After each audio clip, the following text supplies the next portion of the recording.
आप सभी का स्वागत है हमारे चैनल में फियर इज बैक। तो दोस्तों चलिए चलते हैं आज की कहानी की ओर। आज की कहानी हमें राम प्रवेश जी ने भेजी है जो कि यूपी के रहने वाले हैं। तो आइए इस कहानी को जानते हैं। किसी ने ट्रेन को रोकने के लिए आपातकालीन चेन खींची होगी, ऐसा मैंने सोचा, क्योंकि ट्रेन अचानक ही रुक गई। ट्रेन के अचानक रुकने से हम सभी आगे की ओर झुक गए। मैं खड़ा हो गया और अब तक गतिहीन ट्रेन की खिड़की से अपना सिर बाहर निकाल लिया। ज़्यादातर यात्रियों की भीड़ ट्रेन से बाहर थी। रेलवे पुलिस ने भी मौके पर पहुंचने में देरी नहीं की।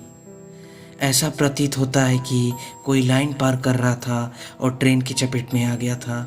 यह मेरे इच्छित गंतव्य से सिर्फ एक स्टेशन पहले था, बहरामपुर। तभी किसी ने बोला कि 100 अभी भी वहीं पड़ा हुआ है।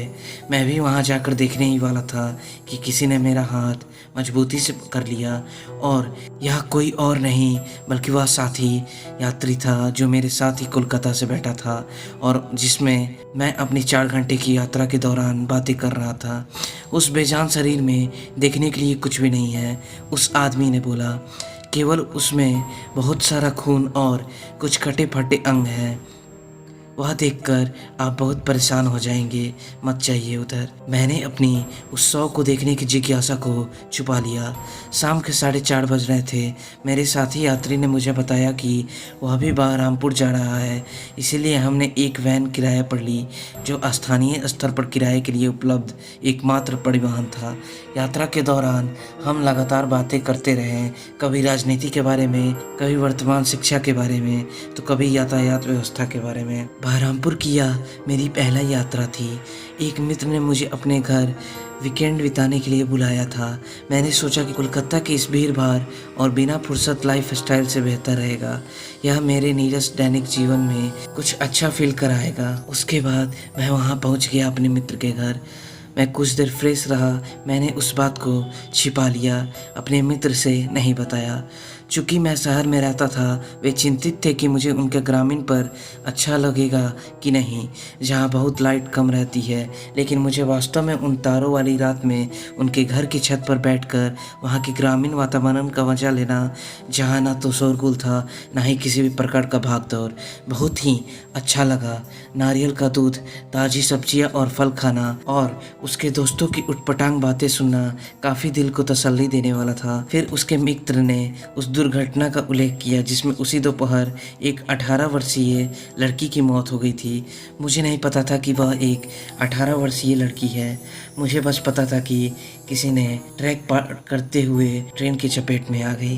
अंकुश ने मुझे बताया, अरे मुझे लगता है कि तुम वहीं होगे, क्या तुमने कुछ भी नहीं देखा?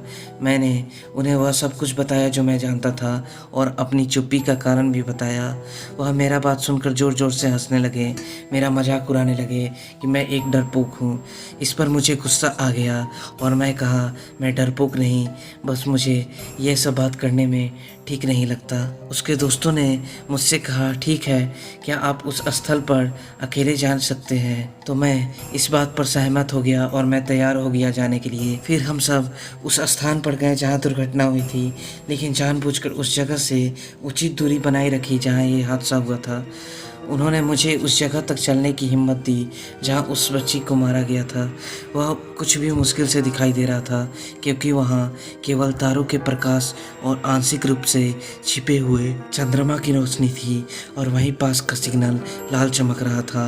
अंकुश के रोकने के बावजूद मैं आगे बढ़ने लगा। मुझे आगे बढ़ते ही मुझे उस जगह पर कुछ ऐसा अजीब महसूस हुआ जैसे कोई सामने खड़ा हो। फिर मैंने कुछ देर आगे बढ़ा। आगे बढ़ते ही एक सफ़ेद रंग के कपड़ा में लिपटा व्यक्ति था और वह छाया जैसे दिखने वाला व्यक्ति कुछ कर रहा था। मैं डर गया, बहुत ही सहम चुका था।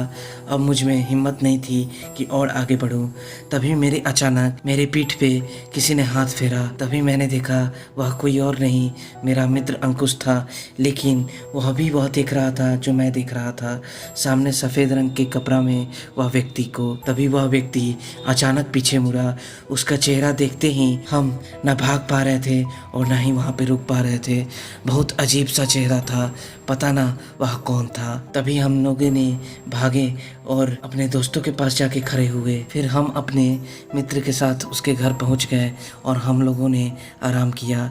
उसके दोस्तों जो मुझसे शर्त लगाए थे वो मुझसे माफ़ी मांगने लगे। फिर उस रात तो कैसे भी नींद आ गई। उसके बाद सब ठीक था। वीकेंड ख़त्म करके अपने घर कोलकाता लौट गए। आज उस घटना को 5 साल से ज़्यादा हो चुके हैं, लेकिन फिर भी आज भी उस आदमी का चेहरा नज़र आता है तो रोंगटे खड़े हो जाते हैं। उस आदमी के चेहरा से खून निकल रहा था। वह एक अजीब सा राक्षस टाइप दिख रहा था। तो दोस्तों, यह थी राम प्रवेश जी के द्वारा भेजी हुई एक सच्ची घटना। अब हम फिर मिलते हैं अपनी एक अगली सच्ची घटना के साथ। धन्यवाद।